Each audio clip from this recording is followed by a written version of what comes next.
டிஃபனுக்கு புதினா சட்னி செய்ய போகிறோங்க. இதுக்கு 2 கைப்பிடி அளவு புதினா நான் க்ளீன் பண்ணி எடுத்து வச்சுருக்கேன். இதுக்கு 2 தக்காளி, சின்ன வெங்காயம் ஒரு 10லேருந்து 15, 4 பூண்டு பல், 2 பச்சை மிளகாய் எடுத்திருக்கேன். காரத்துக்கு நீங்கள் கூடவோ குறைச்சோ போட்டுக்கலாம். கடலைப்பருப்பு 1 ஸ்பூன், உளுத்தம்பருப்பு 1 ஸ்பூன். இதுக்கு தேவையான பொருள் எவ்வளோதாங்க. இப்போ இதை எப்படி செய்கிறதுன்னு பார்க்கலாம் வாங்க. 2 ஸ்பூன் எண்ணெய் விட்டுக்கலாம். எண்ணெய் காயட்டும். எண்ணெய் நல்லா காஞ்சிருச்சு. எடுத்து வச்சுருக்கிற கடலைப்பருப்பையும் உளுத்தம்பருப்பையும் சேர்த்துக்கலாம்.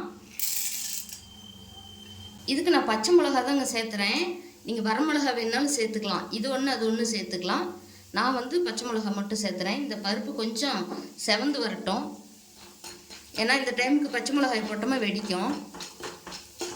இது கொஞ்சம் கலர் மாறினொட்டி நம்ம பூண்டு வெங்காயம்லாம் சேர்த்துக்கிட்டு அப்புறமா மிளகா தக்காளிலாம் போட்டுக்கலாம். பருப்பு நல்லா கலர் மாதிரி இருந்துருச்சுங்க. இப்போ பூண்டு இதில் சேர்த்துக்கலாம். வெங்காயத்தை இதோடு சேர்த்துக்கலாம்.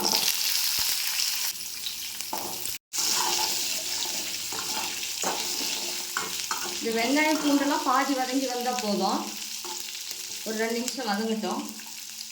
இந்த பூண்டு வெங்காயம்லாம் பாதி அளவுக்கு வதங்கிருச்சு. இந்த டைமுக்கு இந்த தக்காளி நல்லா கீறி விட்டுருக்குறேன்.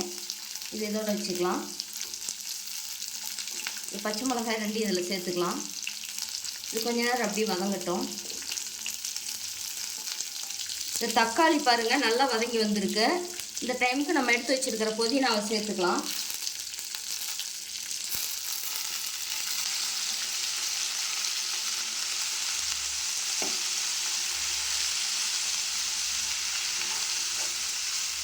அவ்வளோதான். ஒரு 2 நிமிஷம் இந்த புதினா வதங்கினா போதும். அதிக நேரம் வச்சுருக்கக்கூடாது. பாருங்கள் எவ்வளோ துவையல் போட்டோம், அப்படியே எல்லாம் வதங்கிடுச்சு. பாருங்கள் புதினா போட்டு அதில் உள்ள தண்ணியெலாம் ட்ரை ஆகிடுச்சு. இப்போ இதுக்கு தேவையான அளவு உப்பு போட்டுட்டு இதுக்கு ஒரு சின்ன பீஸ் அளவு புளியங்கொட்டை சோடு இஞ்சி போடுறேங்க. இது நம்ம விருப்பம்தான். வேணும்னா போட்டுக்கலாம், வேண்டாம்னாலும் விட்டுறலாம். இப்போ ஸ்டவ் ஆஃப் பண்ணிடலாம். இதை நல்லா ஆற வச்சு அரைச்சி எடுத்துக்கலாம். ஸ்டவ் ஆஃப் பண்ணிடுறேன். இது நல்லா ஆறிடுச்சிங்க. ஒரு மிக்ஸி ஜாரில் சேர்த்து அரைச்சிக்கலாம்.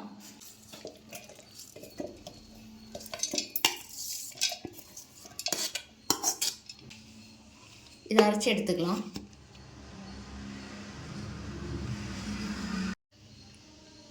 புதினா சட்னி ரெடி பண்ணியாச்சுங்க. இது இட்லிக்கு தோசைக்கு ரொம்ப நல்லாயிருக்கும். இதே போலவே நீங்களும் ட்ரை பண்ணி பாருங்கள். ட்ரை பண்ணி பார்த்துட்டு உங்களுடைய கருத்துக்களை கமெண்ட் பாக்ஸில் சொல்லுங்கள். இந்த வீடியோ பிடிச்சிருந்தால் லைக் பண்ணி ஷேர் பண்ணுங்கள், சப்ஸ்கிரைப் பண்ணுங்கள். தேங்க்யூ.